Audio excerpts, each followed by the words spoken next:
বিষাদৰ ৰঙালী। এইবাৰ ৰঙালীৰ ৰং লগা নাইচোন।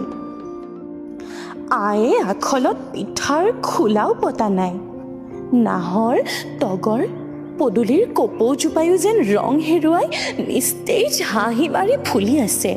কুলি চৰাইজনীয়েও বিষাদৰ গীত জুৰিছে। প্ৰকৃতিয়েও অভিমান কৰি চকুলো টুকিছে। মৰমৰ গলটিক হেৰুৱাই সকলো আজি নিথৰুৱা হৈ পৰিছে। সকলোকে সোঁৱৰাই দিছে। এইবাৰ নাহৰ গাবলৈ গলদিদা আৰু আমাৰ মাজত নাই।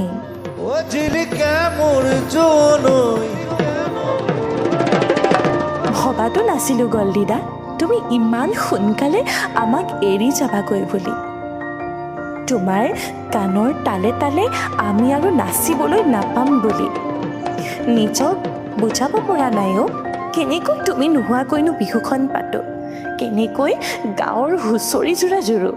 তুমিয়েতো মানুহৰ ৰজা আছিলা, সকলোকে মৰমেৰে আঁকোৱালি লৈছিলা। তথাপিও কিয় কাকো নজনোৱাকৈ নিশব্দে নীৰৱে তুমি আমাক এৰি গুচি গলা?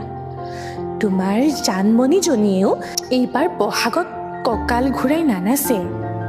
আইতায়োচোন গামোচাত বুটা নাবাচে।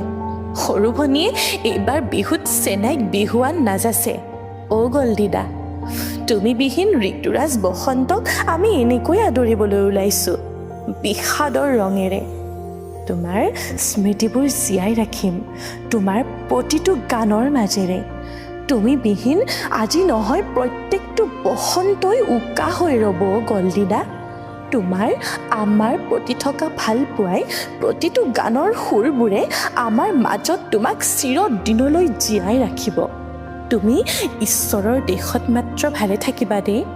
তৰা হৈ জিলিকি আমাৰ চাই থাকিবা। ধন্যবাদ।